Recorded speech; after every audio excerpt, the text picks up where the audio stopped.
It's going to be Cannonball and Tremont soon. And I'll tell you right now, anybody that's willing to step in there with Tremont, I respect the hell out of you. Yep. Because that man is no joke. I mean, Matt Tremont and Rhino alone. I mean, it was like, I just love when he comes out and he's flinging Doritos at people. That I like. Oh, Cannonball? Absolutely. Yeah. So you've got... I said, you know what? Let's take 4 of these real tough, real legit guys, Kirk and Cannonball, the Rogues, Logan Black, Rude Boy Riley, Scumbag Nation, and let's just put them out there in a Falls Count Anywhere match and see where the chips fall, or the Doritos fall, as it were. And that's another one where I'm like, man, that's got show stealer all over it, because I'm just gonna let these guys go to town, and hopefully. We've got event insurance, so hopefully there's not a whole lot of damage done to the building. Yeah, I'm seeing a possible pinfall in like the men's room or something. There is a I'll say this, right outside the side door of the ballroom at the Days in Bridgewater, there is a full size pool. Oh. I don't know what's going to happen. I would not be shocked. Oh. This thing could end up anywhere. Could end up on the roof. Could end up in the industrial kitchen, could end up in the bar. I don't know, but it's going to be sick. It's going to be sick. If you flip this completely on its head, there's no way to segue from a Falls Count Anywhere match with these guys into a match with Tito Santana, WWE Hall of Famer. But, Tito's going to be at the show, and, it was going to be a real pleasant, nice, very chilled out experience. And then a couple of guys, Corey Havoc, Nicholas K. You would know Nicholas K. from the front in CTW and UWA Elite. Corey Havoc, as obviously a veteran, knows what he's doing in there. Very, very competent wrestler, very good wrestler. The Rude Dude. They've both called out Tito Santana individually and together. So, honestly, as a promoter, I wasn't expecting that. I don't quite know what I'm going to do with it. I don't quite know what's going to happen there. They will. I'll make sure they get in the ring with one another in one way or another, and I'll make sure a bell rings. But we'll see what goes down. Right. I'm not quite sure, and I'm not trying to toy with people, but we will have a Hall of Famer in the ring, and he will wrestle. I got to figure out exactly what it's going to be, and I got to figure out who he's going to be across the ring from. But there will be something happening there. Okay. But just give me a second, Colin. I just want to welcome in my co-host. He's back from assignment. Nick DeBeard is with us on the program. Welcome, Nick. Oh, nice. Hey, this is cool. I thought it was just you and me. I didn't know Nick was coming on. Yeah, Nick. Awesome. Yeah, you're on. We can hear you, Nick. Good. All right. Go ahead. Continue, Colin. Yeah, no problem. I mean, I don't know. A lot of times, I don't really have like a show order here, because in my mind, every match on this card, I can kind of look at and say this thing could be a crusher. It could be outstanding. So I might as well just go here. You were talking a lot about Michael Masker, at Warriors last night, and how much you love the mini Steeler bit. I know him as the American Horror, right? And I know him as a guy who, very much like Rude Boy Riley, came from very much like a cruiser build and whatever, and now has really just beefed himself up into a really credible, legit, tough, light heavyweight, and very unpredictable at that. And Matt McIntosh as well, the Bad Apple. I mean, just you see him everywhere, and rightfully so. The two of them, very unpredictable, have very big mean streaks, are not scared of anybody.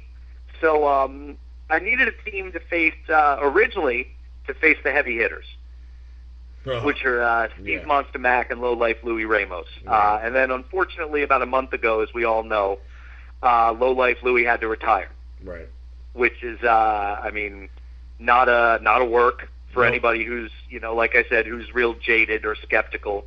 And a tremendous loss to the indie scene in the tri-state area. I can't state what a big loss that is for fans and for guys who have had the opportunity to share a locker room with Louis. Just a quick story in the middle of me plugging this match here.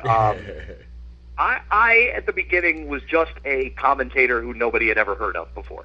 That's how I kind of broke in. I was just a guy calling matches. So I'm sitting in the locker room at UWA Elite a couple of years ago, and the hitters walk in, and do what you do. You go, oh, damn, that's the hitters. All right. You just, okay. All right. The things just got real. And Louis walks directly up to me, has never seen me before, doesn't know me from a hole in the wall, shakes my hand and introduces himself. And I'm like, you're kidding me, right? Like, what? Like, that's who Louis Ramos is. I mean, he'll go out there and he'll put thumbtacks in somebody's face. No, don't question that. Yep. He will beat the brakes off you. But as far as the business goes, just thorough, kind, honest, hardworking. I can't say enough good things about him. I really can't. He's old school, so he very much so. He goes up to everybody, whether he knows you or not. He introduces himself because that's the respectful way that he was brought up, and I know that's what he instills into the kids in the locker room. And not to steal.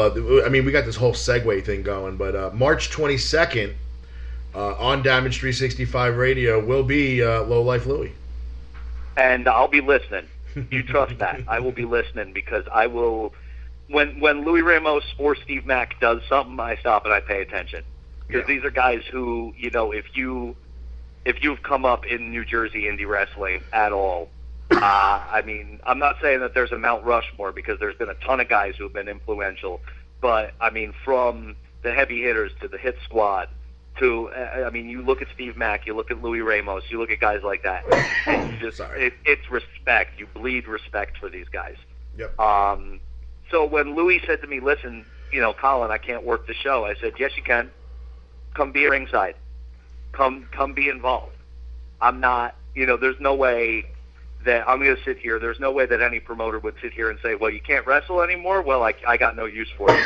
You find a way. You find a way to involve a guy like Louis Ramos. Yep. I agree with that. We're blessed now to have Louis in the corner of one of the 8 teams involved. To plug another promotion, the JCW Tag Team Tournament, the Cup, whatever. I can't speak. The Tag Team J Cup is coming up, and Low Life Louie will be in the corner of one of those teams at our show. That's Kyle the Beast and Steve Monster Mac. Oof. So that match is happening, and that one's probably going to be the stiffest match on the card. I'll just be real with you like that. That's a whole lot of man. That's a whole lot of man. That's a whole lot of man. That's a whole lot of man. You put Macintosh and Massacre on one side. You put Monster Mac and Kyle the Beast on the other side, and you just say, guys, have at it. Yeah. And you will hear that. You will hear that match from space. Yeah. I hope you have some extra ring support. You will hear that match from space. I am thrilled to have that match. I'm thrilled to have Steve Mack. I'm thrilled to have Louis Ramos. And let's not forget about Kyle the Beast. No. I knew Kyle the Beast when he was Kyle Wynant, when he was a regular old human being, and he was a cruiserweight. And now, I'm telling you right now, man, this guy can go with anybody. I'd put Kyle the Beast in the ring with anybody, and it will be great. I'm telling you, for a guy who is damn near 280, 290 pounds, the things he can do, standing moonsaults, car bombs off the second rope, he is just an athletic freak of nature. Absolutely. Some of the greatest matches I've ever seen him in were with him and Joey Janela. Oh, absolutely. Beast and Janela are ridiculous. I figured I'd give them a break from one another this time around. Oh, my God. You put them in the ring together, and it's magic. But Kyle does moves that, guys half his size do, and it's amazing, to watch him move for a guy his size. Yeah. So, I mean, speaking of guys half his size, segues, I can do them too, man. I can. And so you look, and we all read the story. You remember the story from about maybe 6 months ago from the Midwest where Diamond Cut, Ace Perry, after one of his matches, asked his biggest fan, who's an autistic girl, asked her out to her junior prom. Yes. And it kind of made waves. And I said, oh, that's a really nice story. And then I watched him work. And I watched him in there with Jimmy Jacobs. And I said, well, damn, this kid's a star. He's not just nice. The kid is a star. And so I said to myself, I need him here. And he was already familiar with Jersey, again, to mention Matt Tremont and Jeffrey Kane. And On Point Wrestling, it had Ace Perry here. They were definitely ahead of the curve on Perry. And they're good for that. On Point brings in some great talent. They were ahead of the curve on Janela. They were ahead of the curve on Ace Perry. And he'll actually, the night after our show, will be down working for On Point April 18th. Mm-hmm. He's going to pull a double shot. So if you haven't seen Ace Perry, you got 2 opportunities to do so. So I said, you know what? Let me just get the best cruisers I can find and just let them have a highlight reel. You know, I was first exposed to Mark Quinn through some House of Glory footage, and I got to see, I was, blessed enough to see him work at the last JAP show, the 18th anniversary show. And I said, I got to have him. He's got to be here. And then I brought in 2 of UWA Elite's best, absolute best, not just cruiserweights, but wrestlers. Superstar John Rome, who you know from ECPW, from UWA, from all over. And Drake Chambers, who is a multi-time I champion in UWA Elite. And just, again, very much out of the mold of Arcadia, just an athletic freak of nature. A guy who, if you've not seen him pull a Dragon Slayer out of his hat, this corkscrew 360 off the top is just breathtaking. So these guys will be in the ring together for what I'm calling a highlight reel. It's going to be a one-fall cruiser showcase. There's another one that just guys will be talking about when you leave. John Rome, Ace Perry, Mark Quinn, Drake Chambers. I can't say enough. I'm thrilled. Like, this is one of those matches where you might know these guys, but by the end of the night you will. And I'm thrilled to be the guy that puts them all in the same place at the same time and kind of shares it with the world, because these guys are unreal. Okay. And I mean, it just kind of speaks to, like we were talking before, it speaks to why there is room for all these indies right now. Why there is no real, that you don't have to compete. There is room. Because, you know, Ace Perry out in the Midwest with IWA Mid-South and all these feds. John Rome, Drake Chambers coming from UWA Elite, ECPW. Mark Quinn, a House of Glory guy. If it was not for all these indies, all these guys would not be finding work like they are. Right. And getting better. And these guys just do breathtaking stuff. And I'm thrilled to have them all in one place at one time. And that's good Lord, I've only really talked about 5 or 6. That's unreal. Well, tell the fans where they can reach you on Facebook to take a look at the entire card and get more information about where it is. Yeah, I mean, I'm just talking about so much now. You can go to facebook.com/CTW Charity Wrestling. Facebook.com/CTW Charity Wrestling. You can go to our event page. Or you can check out CharityWrestling.com. Just real quick, other matches on the card. Not to give them any less time. It's just that I know that you guys would like to get off the air before midnight. Steve Scott and Blake Morris. You've got NYWC champion versus Superstars Wrestling Live champion. That match is unreal. I'm thrilled to have it. I love both these guys. I've seen them both in person multiple times. Steve Scott, Blake Morris, two of the more gifted guys who just get it. Like you see them get in the ring, and from character to work to psychology to telling a story, these guys just get it.